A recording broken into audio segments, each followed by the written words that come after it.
The penthouse kitchen gleamed with surgical precision, marble countertops reflecting the city lights far below, stainless steel appliances that cost more than most cars. Everything in Lim Junho's domain existed in perfect order, controlled and untouchable. Yet tonight at 2:47 a.m. that perfection shattered with the sound of broken sobbing. Junho paused in the doorway, his tailored black suit still immaculate despite the late hour. The delicate vertical Korean script tattooed on his neck, visible above his loosened collar. His sharp eyes, which had stared down armed rivals without flinching, now fixed on the crumpled figure of his maid, hunched over the kitchen island, her shoulders shaking with grief she'd tried so hard to hide. LaToya Williams had worked for him for 3 months. She arrived before dawn, left after dusk, and moved through his home like a ghost, efficient, invisible, exactly as he preferred.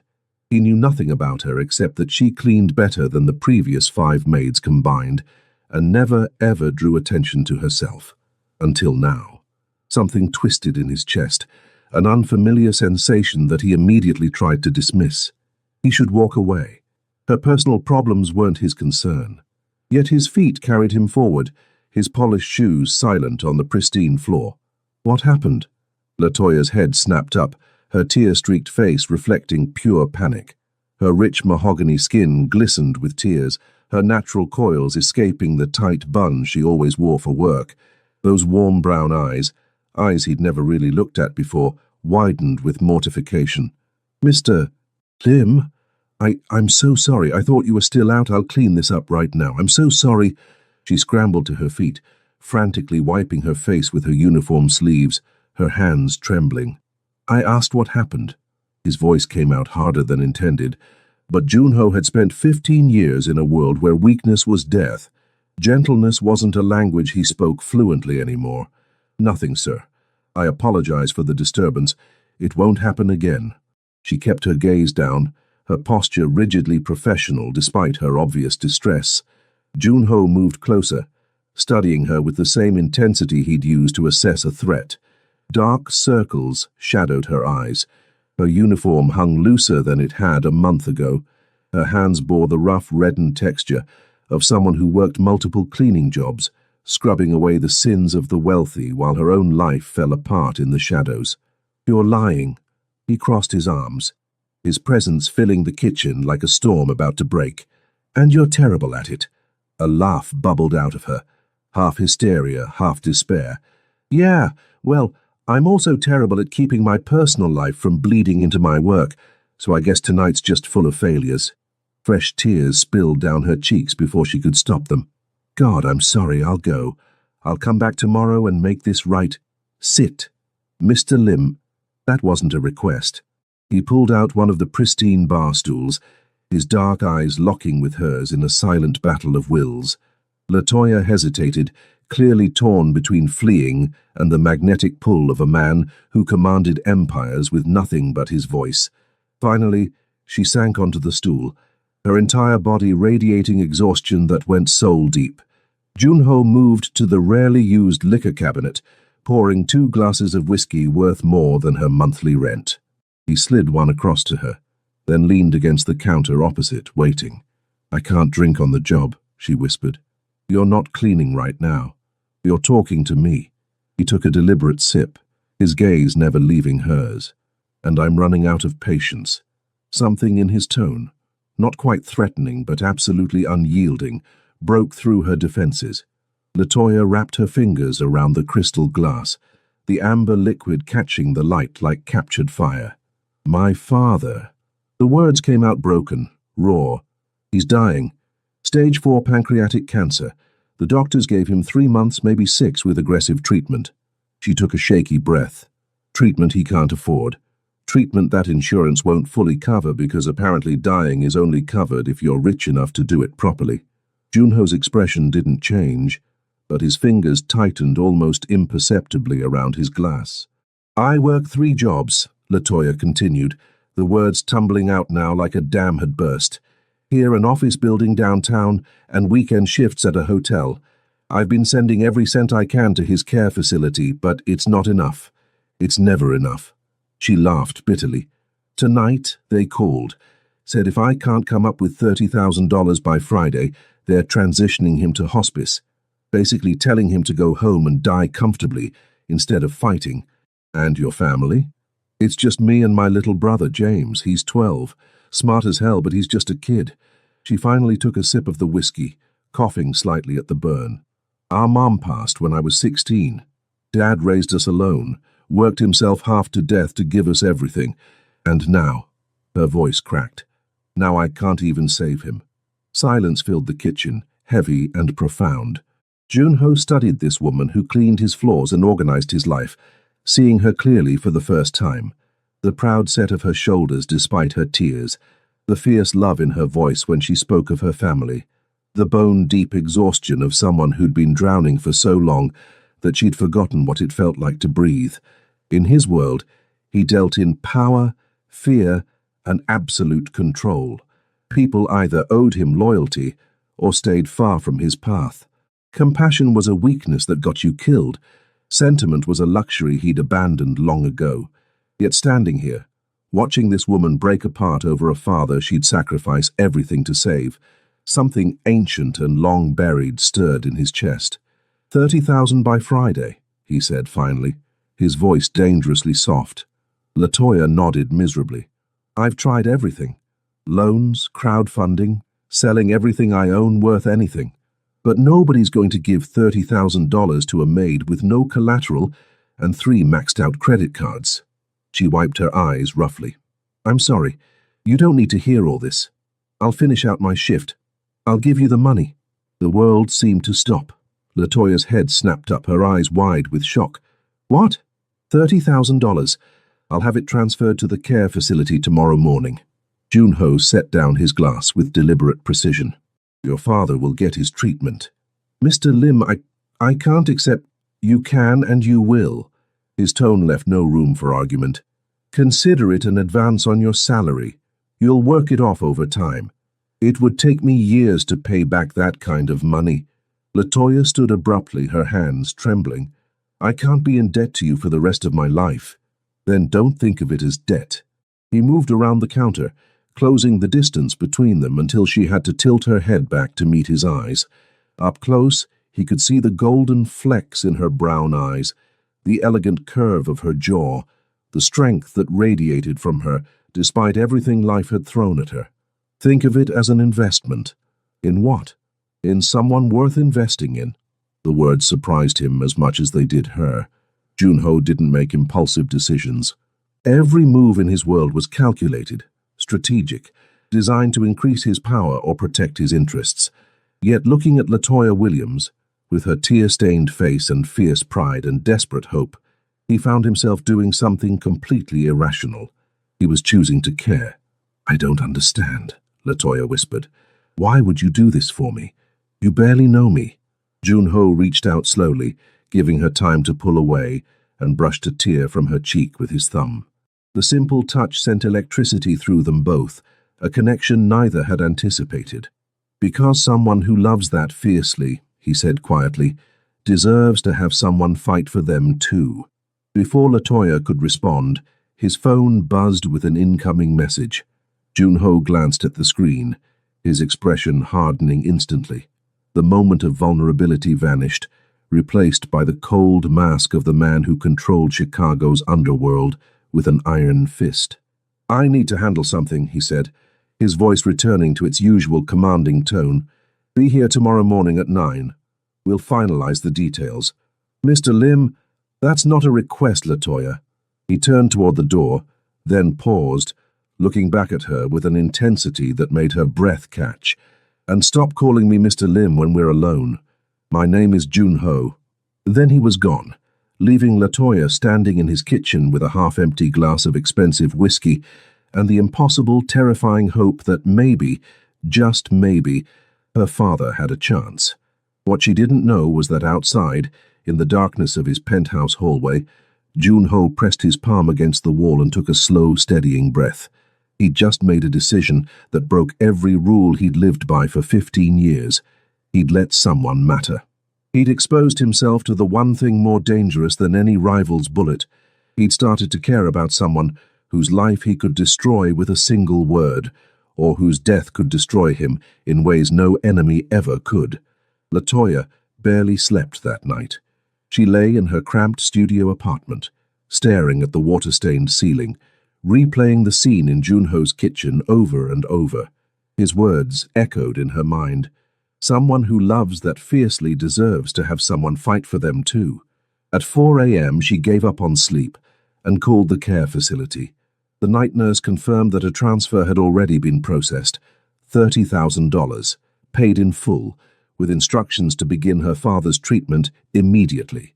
Latoya sobbed into her pillow, overwhelmed by relief and terror in equal measure. Her father would live. But what had she just agreed to? At exactly 9 a.m. she stood outside Junho's penthouse, her hand shaking as she rang the bell. She'd changed from her maid's uniform into the only decent dress she owned, a simple navy blue that had seen better days but was clean and pressed. The door opened to reveal not Junho, but a tall Korean man with hard eyes and a gun barely concealed beneath his jacket. He looked her up and down with obvious suspicion. "Latoya Williams," she managed, her voice steadier than she felt. "Mr. Lim asked me to come." The man, clearly some kind of bodyguard, stepped aside without a word. The penthouse looked different in daylight, even more imposing. Floor-to-ceiling windows showcased Chicago's skyline, the city sprawling below like Junho's personal kingdom. "Miss Williams." Junho emerged from his study, and Latoya's breath caught despite herself. In the harsh light of morning, he looked even more dangerous. Black dress shirt rolled to his elbows, revealing surprisingly muscular forearms. The delicate Korean script on his neck seemed to pulse with hidden meaning. His dark hair was slightly tousled, as if he'd been running his hands through it. "Thank you for coming. Please sit." He gestured to the leather sofa, and Latoya perched on its edge, acutely aware of how out of place she looked in this world of wealth and danger. Junho settled into the chair across from her, studying her with that unnerving intensity. "Your father's treatment began 2 hours ago. The facility assures me he's in excellent hands." "I don't know how to thank you," Latoya said, tears threatening again. "I'll work every day, extra hours, whatever you need."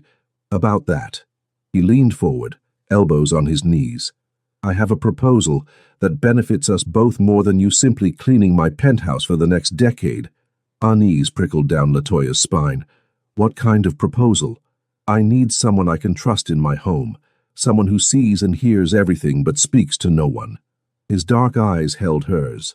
"My world is dangerous, Latoya. Information is currency, loyalty is survival. The wrong person in the wrong place at the wrong time can destroy empires." "I'm just a maid," she whispered. "You're observant, intelligent, and you have everything to lose if you betray me. Namely, your father's continued treatment." His voice remained even, almost conversational, but the underlying threat was unmistakable. "I'm proposing you become more than my maid. You'll live here, in the guest wing. You'll manage my household, coordinate with my staff, and be my eyes and ears when I'm away. You want me to spy for you? I want you to be someone I can trust absolutely." He stood, moving to the windows, his silhouette dark against the blazing sunlight. "In return, your father receives the best care available for as long as he needs it. Your brother will be enrolled in the best private school in Chicago. You'll receive a salary that will eliminate your debt within 2 years and set you up for life after that." Latoya's mind reeled. "Why me? You could hire anyone." "Because you have something most people in my world don't." He turned to face her, and the raw honesty in his expression stole her breath. "You have something worth protecting. That makes you loyal in ways money never could. You're asking me to move into your home, to be available to you whenever you need me." Latoya stood, meeting his gaze despite her fear. "What else are you asking for?" Junho moved closer, each step deliberate, predatory.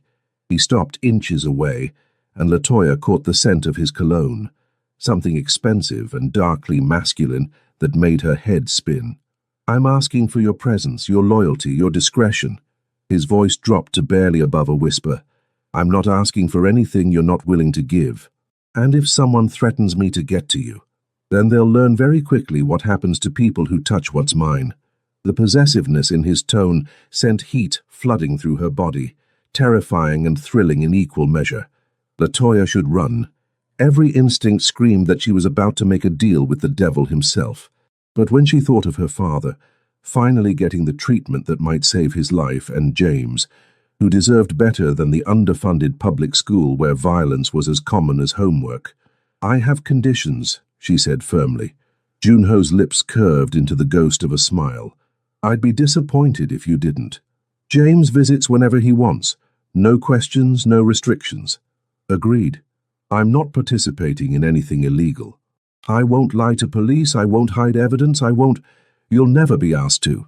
He moved even closer, and LaToya's back hit the window, the cold glass a shock against her heated skin. "But you will see things, hear things. You'll pretend you saw and heard nothing. Can you do that?" "I don't know," she admitted. "Honesty." He lifted his hand, tucking a loose coil of hair behind her ear, with surprising gentleness. "That's good.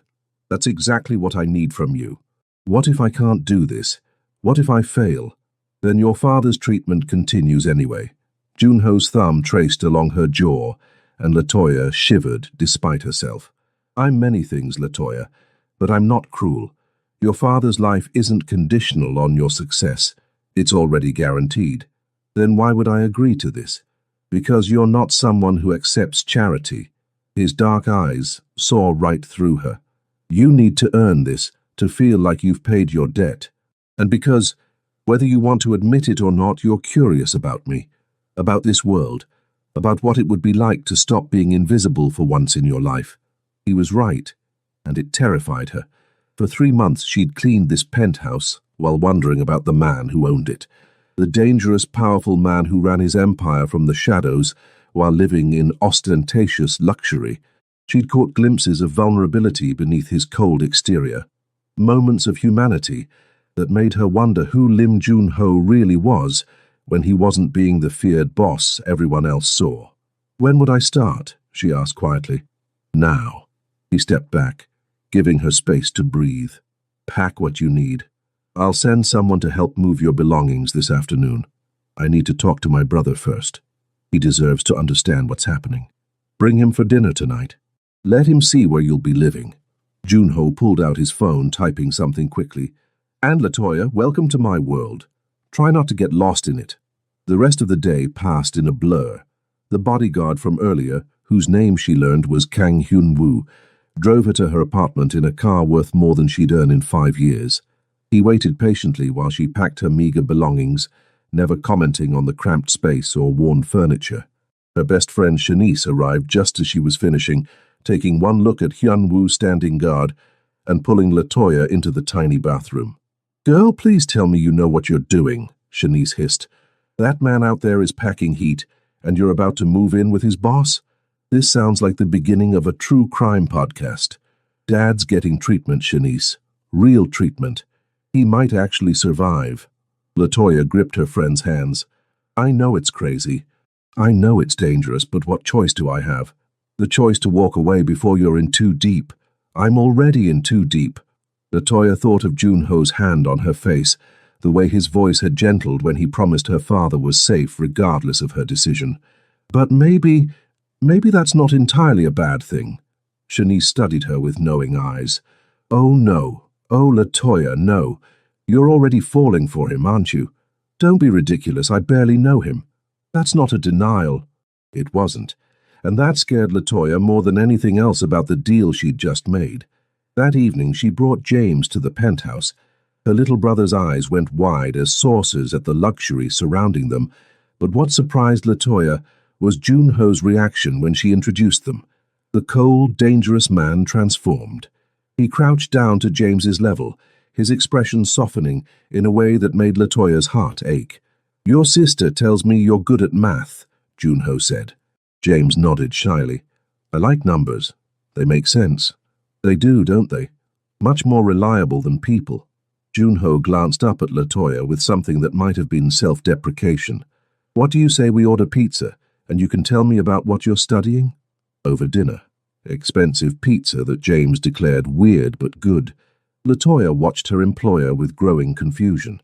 This wasn't the feared Mafia boss. This was a man who listened patiently to a 12-year-old explain his science project, who made sure James got the last slice, who seemed genuinely interested in this child's dreams of becoming an engineer. After James fell asleep on the guest room bed, exhausted from excitement, Junho found Latoya standing at the windows, staring out at the glittering city. "He's a good kid," Junho said quietly, joining her at the glass. "He's everything to me." Latoya's voice was thick with emotion. "Him and my father. They're why I'm doing this." "I know."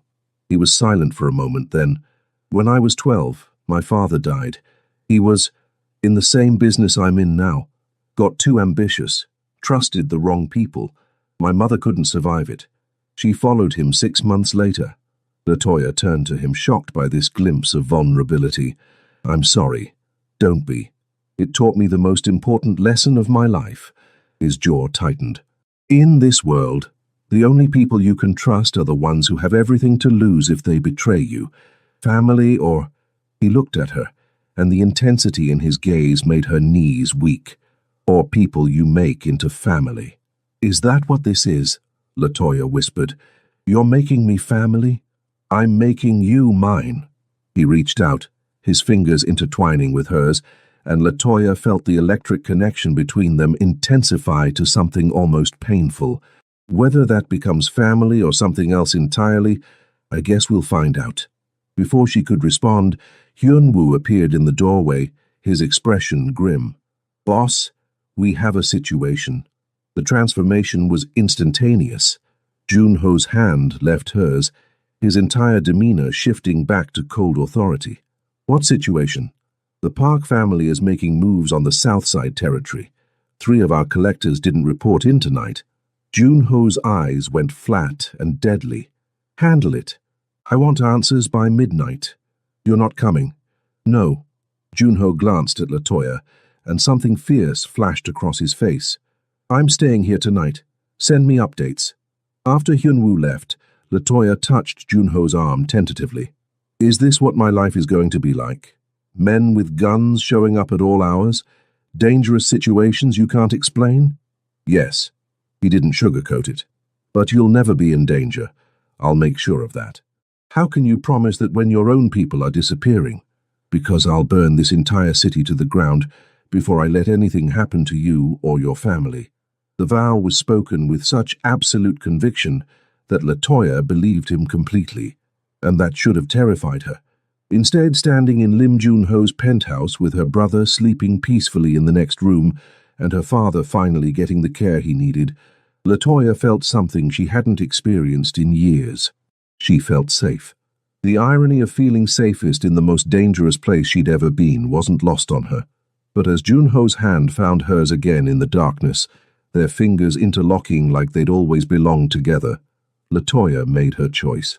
She wasn't running, not from him, not from this. Whatever came next, they'd face it together. 3 weeks into her new life, Latoya stood in Junho's study at 2 a.m., watching him work through stacks of documents with tireless intensity. She'd brought him coffee, the 3rd cup that night, and was about to retreat when his voice stopped her. "Stay." She turned, surprised. "You're working. I don't want to disturb." "You don't." He set down his pen, rubbing his eyes wearily. "Sit with me, please." Latoya settled into the leather chair across from his desk, curling her legs beneath her. Over the past weeks, she'd learned the rhythms of his life, the late nights when deals went bad, the tense phone calls in rapid Korean, the moments of absolute stillness when he planned his next move like a master chess player. She'd also learned the small things, how he took his coffee, the way his jaw tightened when he was truly angry versus merely annoyed, the rare, devastating smile that transformed his entire face when James called to tell her about his new school. "Your father's responding well to treatment," Junho said, glancing at his laptop screen. "The doctors are optimistic about remission." Latoya's throat tightened with emotion. "You've been checking on him?" "Every day." He said it so casually, as if monitoring her father's condition was the most natural thing in the world. "James got an A on his math test. His teacher says he's thriving at the new school. You've been checking on him too?" "Of course." Junho's dark eyes met hers. They're important to you. That makes them important to me. Something shifted in Latoya's chest, a dangerous warmth spreading through her defenses. Why are you doing all this? The truth, Junho. He was silent for a long moment, his expression unreadable. Then he stood, moving to the window where the city lights painted patterns across his face. When you've lived in darkness as long as I have, he said quietly, you stop believing light exists. You become the darkness. You justify every terrible thing by telling yourself it's survival, it's business. It's just the way the world works. He turned to face her, and the raw vulnerability in his eyes stole her breath. Then one night, you find someone crying in your kitchen because they love their father too much to let him die, and suddenly you remember what light looks like. Latoya stood, drawn to him by forces she couldn't name. I'm not light, Junho. I'm just as broken as you are. No. He crossed to her in 3 strides, his hands framing her face with unexpected gentleness. You're stronger than you know. You work 3 jobs to save your father. You sacrifice everything for your brother. You walk into the home of a dangerous man and refuse to be intimidated because you have something worth fighting for. His thumb traced her cheekbone. That's not broken. That's beautiful. I'm afraid, she admitted. Afraid of what I'm starting to feel for you. Afraid of this world you live in. Afraid that one day I'll wake up and you'll be gone, taken by the same violence that took those 3 men who disappeared. That won't happen. You can't promise that. No, he agreed. But I can promise that every day I'm here, I'll protect you, I'll protect James and your father. I'll give you everything I have to give, even though I know it's not enough. Even though I know I'm too damaged, too dangerous, too deep in this life to offer you anything like a normal future. What if I don't want normal? The words escaped before Latoya could stop them. What if I want this? You. Exactly as you are. Junho's control cracked. He pulled her against him, one hand tangling in her hair as his forehead rested against hers. You shouldn't. You should run as far from me as possible. But I won't. She gripped his shirt, holding him close. Because I've spent my whole life being invisible, being the woman who cleans up everyone else's messes and disappears before anyone notices. But you see me, Junho. You've always seen me. I see you, he whispered fiercely. I see everything. Your strength, your kindness, your fierce love. I see the way you bite your lip when you're worried about your father, the way you light up when James calls, the way you try to hide your fear when my world touches yours. His hand slid to her waist, pulling her impossibly closer. I see all of you, Latoya, and I want all of you. The kiss, when it came, was inevitable. Soft at first, questioning, giving her every chance to pull away. But Latoya had spent 3 weeks fighting this attraction, 3 weeks pretending her heart didn't race every time he entered a room, 3 weeks lying to herself about what she wanted. She stopped lying. Her hands slid into his hair as she kissed him back with everything she'd been holding back, all the fear and hope and desperate longing. Junho made a rough sound in his throat, his control shattering as he lifted her onto his desk, scattering papers to the floor. His mouth moved to her jaw, her neck, finding the sensitive spot that made her gasp his name. If we do this, he murmured against her skin, there's no going back. You'll be mine, Latoya, completely, and I don't share. Then don't. She pulled his face back to hers, seeing the darkness in him and accepting it, seeing the man beneath and wanting him desperately. I'm already yours. I have been since that night in the kitchen when you chose to care instead of walking away. They made love there in his study with the city watching below, and it was nothing like Latoya had imagined. It was tender and fierce, desperate and gentle, 2 damaged people finding wholeness in each other's arms. Afterward, Junho held her close, his heart thundering against her ear, and Latoya felt something slot into place in her soul.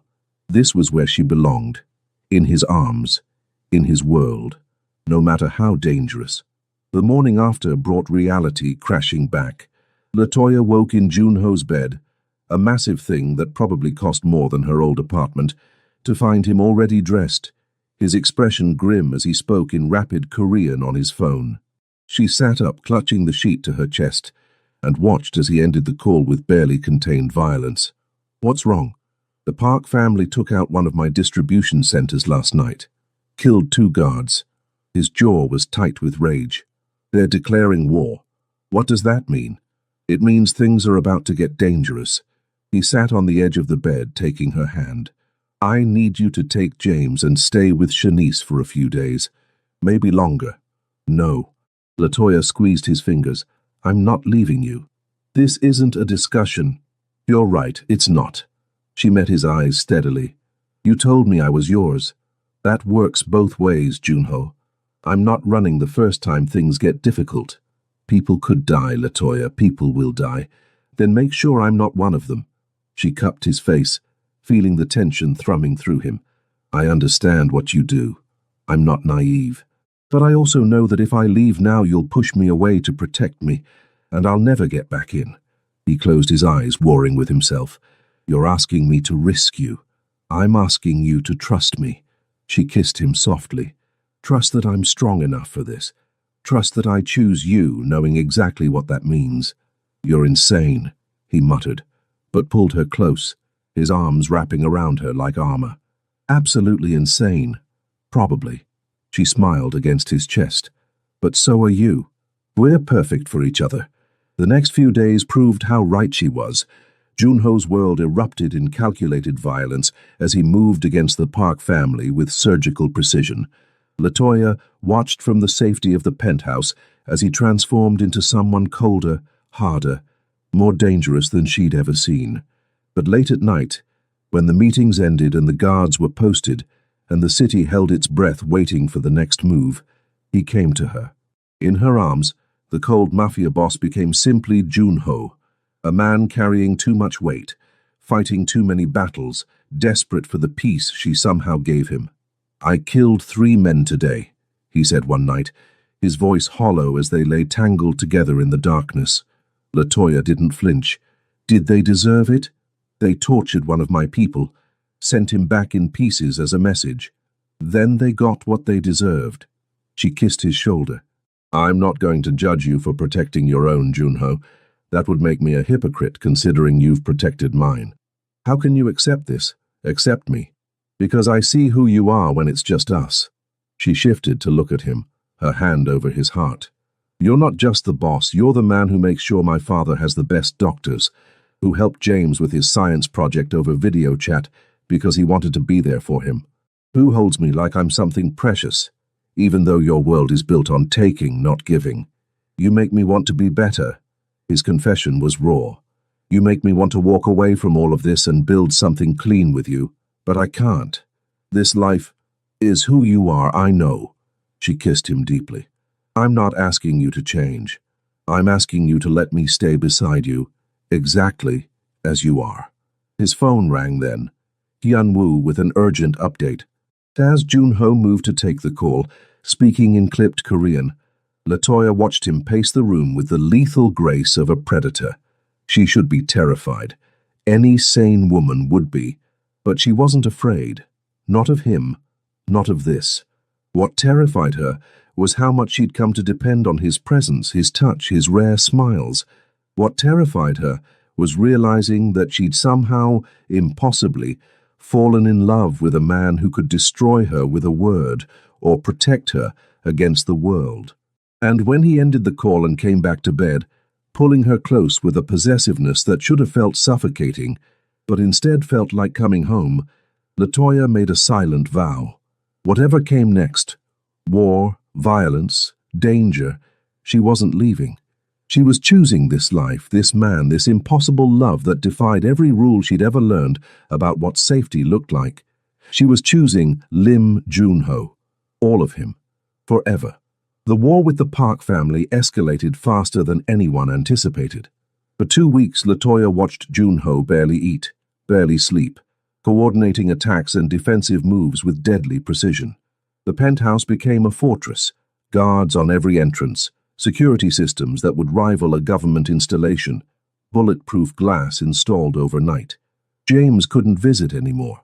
Latoya called him every night, hearing the worry in her 12-year-old brother's voice as she lied and said everything was fine. Her father, thankfully still in remission, remained safely tucked away in his care facility, unaware of the storm surrounding his daughter. Then everything shattered. It was Wednesday afternoon when Hyun-woo burst into the study where Latoya was organizing files. His face was ashen, his hand on his gun. "Where's Junho?" he demanded. "Downtown, meeting with suppliers. What's wrong?" "They took Shanice." The world tilted. Latoya gripped the desk to stay upright. "What?" "The Park family grabbed her an hour ago, left a message."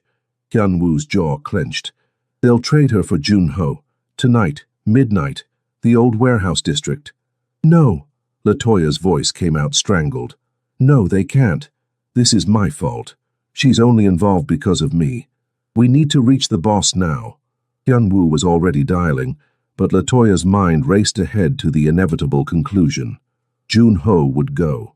He'd walk into that warehouse knowing it was a trap, because he'd never let someone under his protection be harmed, even someone connected to him only through Latoya, and he'd die.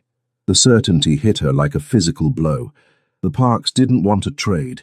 They wanted him dead and were using her best friend as bait. Junho arrived 15 minutes later, fury radiating from him like heat from a fire. He pulled Latoya into his arms immediately, his hands running over her as if checking for injuries. "You're safe," he breathed. "Thank God you're safe." "Shanice isn't." Latoya pulled back, gripping his shirt. "They took her because of me. Because she's my friend, because being close to me makes her a target. This isn't your fault." His voice was steel. "This is mine. I should have anticipated this move. What are you going to do?" The answer was in his eyes before he spoke. "I'm getting her back." "It's a trap, boss," Hyun-woo interjected. "They're not planning to trade. Park's entire family will be there, armed and ready. Then we bring more firepower." Junho was already moving to his secure communication system. "Call everyone. I want 50 men ready to deploy by 10 p.m. "Junho, wait." Latoya grabbed his arm, fear icing through her veins. "Please, think about this. Maybe we can negotiate, find another way." "There is no other way." He cupped her face, and the tenderness in his touch contrasted sharply with the deadly intent in his eyes. "They touched someone under my protection. If I don't respond with overwhelming force, I look weak, and weakness in my world is death. Then you're walking into exactly what they want." "I know." He kissed her forehead, a goodbye that felt too final. "But I can't leave her there. You know I can't." Latoya did know. It was one of the things she loved about him. His absolute loyalty to those he considered his, but it was also going to get him killed. The next hours passed in agonizing slowness. Junho's penthouse became a war room, men arriving with weapons and grim faces. Latoya watched from the doorway as he coordinated the attack, his leadership absolute, his people following without question. "You should go to the secure location," he told her when the preparations were nearly complete. "Hyun-woo will take you—" "No." Latoya stepped into the room, ignoring the stares from his men. "If you're risking your life for my best friend, I'm coming with you." The room went silent. Junho's expression hardened. "Absolutely not. You can't stop me." "Latoya." He crossed to her, lowering his voice. "This isn't a game. People are going to die tonight. I won't risk you. And I won't sit here safe while you walk into a trap." Her voice broke. "Don't you understand? If something happens to you, I don't want to be somewhere safe. I want to be with you. You're asking me to let you walk into a war zone. I'm asking you to trust me, to let me stand beside you instead of always being protected behind you." She held his gaze, willing him to understand. "I love you, Junho, and I can't lose you. But if I'm going to lose you anyway, let me be there. Let me be beside you at the end." The confession hung in the air between them, the first time either had said the words aloud. Junho's control cracked, his arms coming around her with almost painful intensity. "You're insane," he muttered into her hair. "Completely, absolutely insane." "Is that a yes?"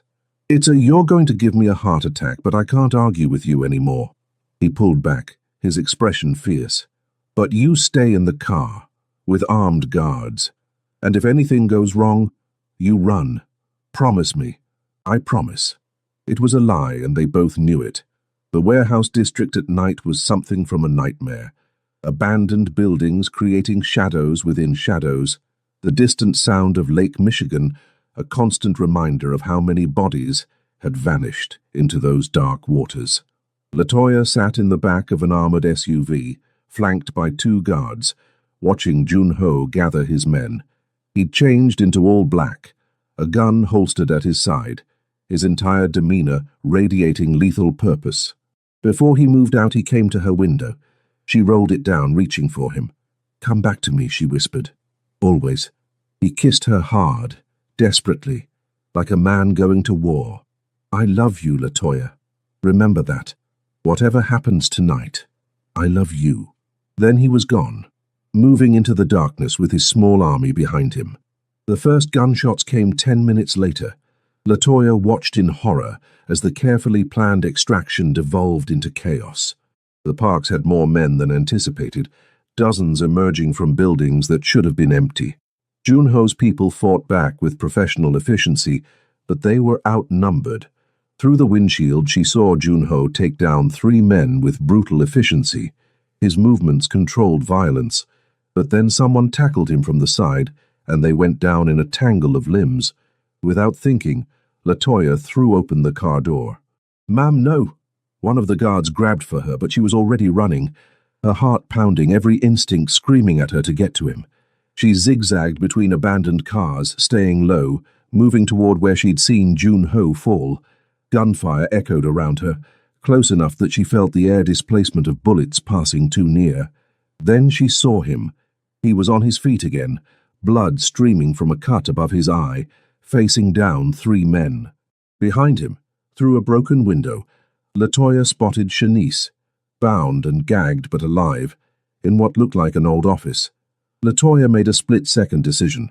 While Jun-ho's attackers focused on him, she slipped around the building's perimeter, finding a door hanging loose on its hinges. Inside, the building smelled of mildew and old motor oil. She crept through the darkness, following the sound of Shanice's muffled cries. 2 guards stood outside the office, but they were focused on the fight outside, their backs to the interior. LaToya grabbed a rusted pipe from the debris-littered floor. Her hands shook as she approached the first guard, years of pacifism warring with desperate necessity. Then she thought of Jun-ho out there, fighting for her friend's life. She thought of Shanice, terrified and helpless. She thought of James, who needed his sister to come home. She swung the pipe. The first guard went down with a grunt of surprise. The second spun toward her, his gun rising, but LaToya was already moving. She kicked hard, connecting with his knee. As he stumbled, she hit him with the pipe, then again, until he stopped moving. Her hands were shaking violently as she burst into the office. Shanice's eyes went wide with shock and relief. LaToya quickly cut through her restraints with a piece of broken metal. "Can you run?" LaToya whispered urgently. Shanice nodded, tears streaming down her face. They made it halfway to the exit before someone shouted in Korean. LaToya pushed Shanice forward. "Go, find Hyunwoo, run!" Shanice hesitated only a second before sprinting toward the sound of friendly voices. LaToya turned to face the man rushing toward her, old, scarred, his face twisted with rage. "You shouldn't have come," he said in accented English, raising his gun. LaToya closed her eyes, thinking of Jun-ho, hoping he'd forgive her for breaking her promise. The gunshot was deafening, but LaToya didn't fall. She opened her eyes to find Jun-ho standing between her and her would-be killer, his own gun still smoking. The old man crumpled to the floor, dead before he hit the ground. Jun-ho turned to her, his face a mask of fury and terror and relief so profound it hurt to see. "You promised," he said hoarsely. "You promised you'd stay safe." "Shanice needed help." LaToya's voice shook. "I couldn't." He crossed to her in 2 strides, crushing her against him with enough force to bruise. His whole body trembled against hers, his face buried in her hair. "When I saw you running into the building," he said against her neck, "I thought my heart stopped. I've faced death 100 times, LaToya, but nothing has ever terrified me like seeing you in danger." "I'm sorry," she sobbed into his chest. "I'm sorry, but she's safe now. You got her back, At the cost of nearly losing you. He pulled back, gripping her shoulders, his eyes blazing. Don't you understand? You're everything. You're the only thing in this godforsaken world that matters to me. I would burn it all down, my empire, my power, everything, before I'd let anything happen to you. Junho. He kissed her then, hard and desperate and claiming. A kiss that said, mine, and don't ever scare me like that again. And I love you so much, it's killing me. Boss! Hyunwoo's voice cut through the moment. We need to move. Police are coming. The retreat was organized chaos. Junho refused to let go of Latoya's hand as they ran to the vehicles. Shanice was already safe in one SUV, wrapped in a blanket and being checked by a medic. The park's forces had scattered, their leader dead, killed by Junho's own hand when he'd tried to shoot Latoya. Back at the penthouse, after everyone had been secured and debriefed, Junho finally pulled Latoya into his bedroom. He locked the door, then turned to face her, and she saw the absolute devastation on his face. I can't do this, he said quietly. Latoya's heart stopped. What? I can't put you in danger like this. Can't watch you risk yourself. Can't... His voice broke. Tonight, when I saw that gun pointed at you, I realized something. I'm not afraid of dying. I've made peace with that. But losing you, watching you die because you're connected to me, he shook his head. I can't survive that. So, what are you saying? I'm saying you should leave. The words clearly cost him everything. Take your father. Take James. I'll set you up somewhere safe. Somewhere my world can never touch you. Somewhere you can have a normal life with a normal man who doesn't put you in the crosshairs of his enemies. Latoya stared at him, seeing past his words to the terror underneath. He wasn't pushing her away because he didn't love her. He was pushing her away because he loved her too much. No, she said simply. Latoya, no. She crossed to him, taking his face in her hands. You don't get to decide what risks I can take. You don't get to protect me by breaking both our hearts. I'm staying. You almost died tonight, and you've almost died a dozen times since I met you. She held his gaze fiercely. That's the life we've chosen. Both of us. Together. You think I don't know the risks? I walked into your world with my eyes open. I'm still here with them wide open. I won't survive losing you. The confession was raw, broken. Do you understand? You're not just something I want. You're not just someone I care about. You're the only thing keeping me human. The only light in all this darkness. If anything happened to you, I wouldn't just mourn. I'd become something monstrous. Then don't lose me. She kissed him softly. Hold on to me. Trust that I'm strong enough to stand beside you. Let me be your partner, not just your protected treasure. You're asking me to risk everything I love. I'm asking you to have faith in us. She pressed her forehead to his. I love you, Lim Junho. All of you, the boss, the protector, the dangerous man who kills to keep his people safe, and the gentle man who holds me like I'm precious. I love all of it. And I'm not leaving. Not now. Not ever. His resistance shattered. Junho pulled her close, and they held each other in the darkness, two damaged people who'd found their missing pieces in the most unlikely place. I love you, he whispered. God help me. I love you more than anything. Then let me stay. She pulled back to look at him. Let me be yours. Completely. Forever. Forever, he agreed, and sealed the promise with a kiss that felt like a vow. Outside, the city continued its dangerous dance, and enemies still plotted in the shadows. But for this moment, they had each other, and that was everything. The war with the Park family ended 3 days later. Junho moved with calculated precision, targeting their leadership, their money, their power base. It wasn't quick, and it wasn't clean, but when the dust settled, the Parks were broken. Their patriarch dead, their organization scattered, their territories absorbed into Junho's empire. But the victory felt hollow. Latoya watched Junho close himself off, becoming colder, more distant. He still held her at night, still made love to her with an intensity that left them both breathless, but there was a wall building between them that terrified her more than any gunfight. Talk to me, she pleaded one morning as he prepared for yet another meeting. Please, you're shutting me out. I'm keeping you safe. No, you're pushing me away. She grabbed his arm, forcing him to look at her. I'm still here. We survived. Why does it feel like I'm losing you anyway? Because I killed 17 men in the past week. His voice was flat, emotionless. Because I tortured information out of someone and watched him bleed out. Because every time I close my eyes, I see that gun pointed at you and I remember what almost happened. But it didn't happen. I'm here. I'm fine. This time. He pulled away, and the distance felt like miles. Next time, we might not be so lucky. For the first time, Latoya felt real fear. Not of violence or danger, but of losing Junho to the darkness he'd always lived in. Of having him pull away so far that she couldn't reach him anymore. That night, she made a decision. She called James, talked to her father on the phone, and then sat down to write Junho a letter. If he was going to push her away, she wanted him to understand exactly what he was giving up. But before she could finish, the penthouse security system chimed with an arrival she wasn't expecting. A woman, Korean, elegant, probably in her 50s. She carried herself with the same predatory grace as Junho, and when she spoke, it was with absolute authority. "You must be Latoya," she said in lightly accented English. "I'm Junho's aunt, and we need to talk." They sat in the living room, this powerful woman studying Latoya with sharp, assessing eyes that saw everything. "My nephew is planning to send you away," she said without preamble. "For your safety, he says, but really it's because he's terrified. How did you—" "I know him better than anyone." She smiled sadly. "I raised him after his parents died. Watched him build himself into someone powerful enough that no one could hurt him again.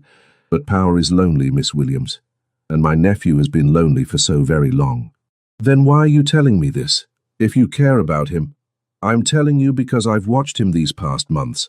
I've seen him transform from a man who only knew how to take what he wanted to someone who gives without expecting anything back. I've seen him care about your father's treatment, your brother's education, your friend's safety." She leaned forward. "You've made him human again. And he's terrified because humans can be hurt. Humans can lose things. Humans have weaknesses." Latoya's throat tightened. "I don't know how to reach him anymore." "You don't reach him with words." The woman stood, moving to the window. "You reach him by being exactly what you've always been. Someone who doesn't run. Someone who chooses him despite knowing everything he is. I'm trying, but he won't let me in." "Then stop asking permission." She turned, her smile sharp. "You're not some fragile thing that needs protecting. You saved your friend while armed men fought around you. You stood up to my nephew, the most dangerous man in Chicago, and told him no when he tried to push you away. Stop acting like you need his permission to stay. Take your place at his side and dare him to send you away." After she left, Latoya sat in the darkness, her mind racing. She'd been so focused on respecting Junho's fears that she'd forgotten her own strength. She'd survived poverty, racism, grief, and loss. She'd worked herself to exhaustion to save her father. She'd walked into a war zone to save her friend. Why was she letting fear stop her now? When Junho came home that night, exhausted and distant, Latoya was waiting for him in his study. "We need to talk," she said. "Not tonight, Latoya. I'm tired." "I don't care." She stood, blocking his path. "You're going to listen to me, Junho. Really listen." Something in her tone stopped him. He studied her, seeing the steel in her spine, the determination in her eyes. "You're scared," she continued. "I understand that. You almost lost me, and it terrified you, but you know what? I almost lost you too. I watched you fight for your life, take bullets meant for your people, walk into danger over and over. And yes, it scared me, but it didn't make me love you less. It didn't make me want to run." "Latoya, I'm not finished." She moved closer, her finger jabbing at his chest.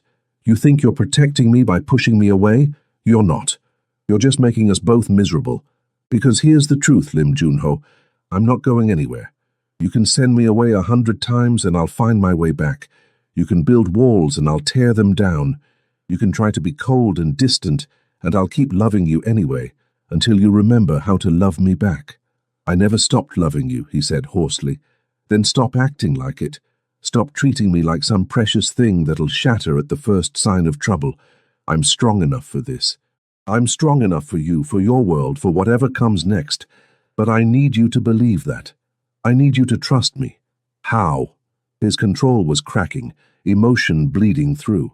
How do I trust that you'll be okay when I've seen what my world does to people? The same way I trust that you'll come home to me every night. She took his face in her hands, forcing him to see her. With faith, with love, with the knowledge that we're stronger together than apart. That's all any of us have, Junho. We can't control the future. We can't eliminate every danger. All we can do is choose each other every single day and fight like hell to stay together. I'm so afraid of losing you, he whispered, and the admission cost him everything. I know, I'm afraid too. She pressed her forehead to his. But I'd rather have whatever time we get together, even if it's dangerous, than a lifetime of safety without you. You're it for me, Junho. You're my person. And I'm not giving that up. I'm not giving you up. His resistance broke. Junho pulled her into his arms, holding her so tightly she could barely breathe, and she felt his whole body shaking. I don't deserve you, he said against her hair. Probably not. She smiled through her tears. But you're stuck with me anyway. They held each other in the quiet of his study, and slowly, Latoya felt the walls between them crumble. When Junho finally pulled back, his eyes were wet but clear, the distance that had terrified her gone. Marry me, he said suddenly. Latoya blinked. What? Marry me. He cupped her face, his expression fierce. Not because I want to control you or keep you, but because I want everyone to know you're mine and I'm yours, because I want to wake up every day for the rest of my life and remember that somehow, impossibly, you chose me. That's the worst proposal I've ever heard, Latoya said, laughing and crying at the same time. I know. He smiled, that rare, devastating smile that transformed his whole face. But I'm a terrible romantic. All I have is honesty. I love you, Latoya Williams. You're the best thing that's ever happened to me. Marry me. Yes. She kissed him deeply. Yes. 1,000 times. Yes. The engagement ring appeared 2 days later, a stunning diamond surrounded by smaller stones the color of her eyes. When Junho slipped it on her finger, he did it in front of his entire organization, making a statement that needed no translation. She was under his protection, part of his family, untouchable. James cried when she told him, then immediately started planning what he'd wear as her best man. No, wait, can I be the ring bearer? I'm not too old for that, right? Her father, stronger now that the treatment was working, held her hand and said, He's a good man, baby girl. A dangerous man, yes, but good where it counts. And he loves you like you deserve to be loved. Shanice was more blunt. Girl, you've officially lost your mind. But I've never seen you happier, so I guess we're doing this.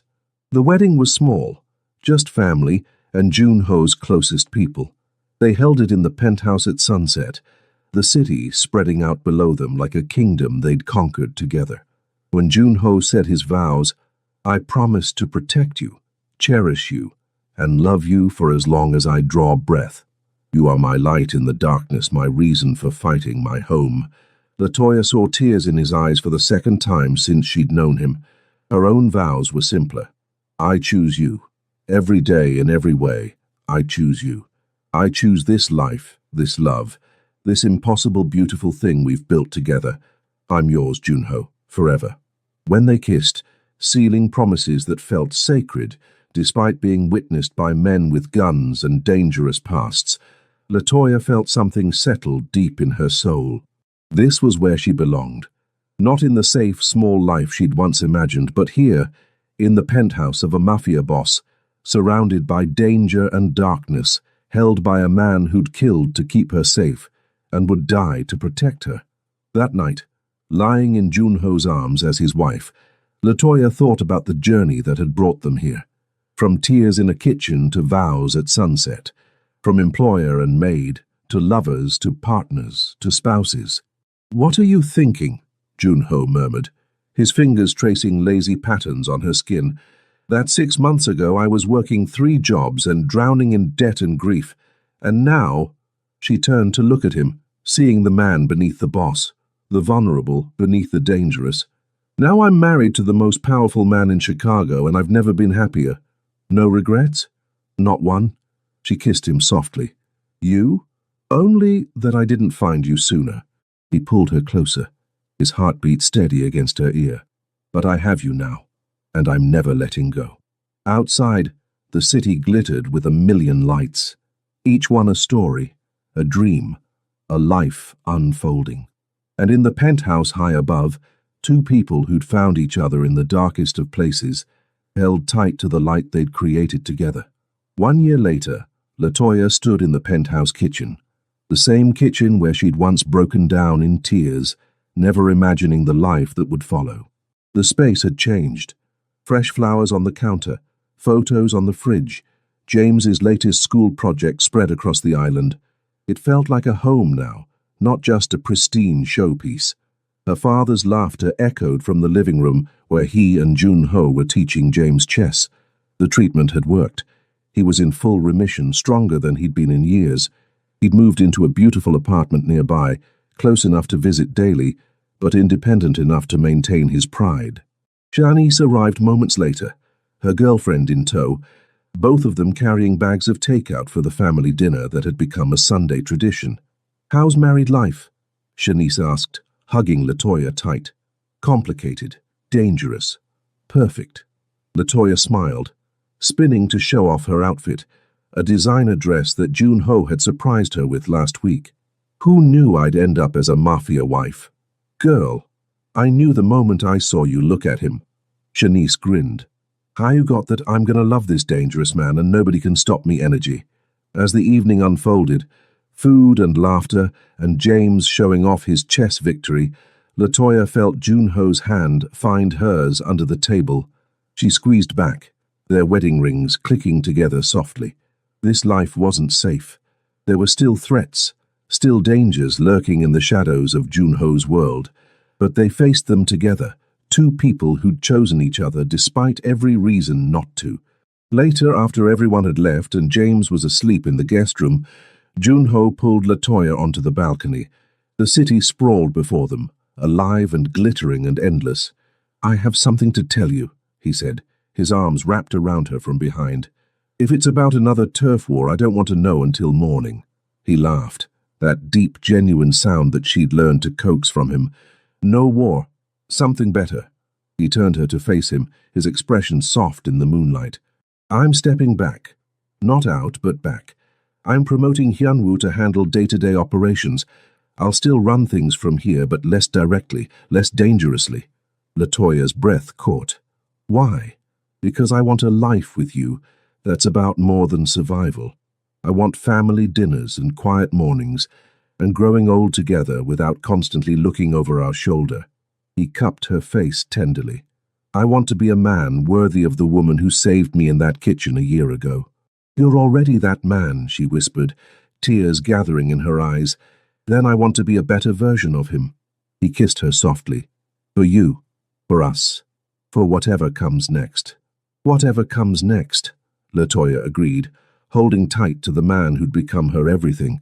They stood on that balcony as the city pulsed below, two souls who'd found each other in impossible circumstances and built something beautiful from darkness. A maid and a Mafia boss. A woman seeking safety and a man seeking redemption. Two broken people who'd somehow become whole together. The future was uncertain. It always would be in their world.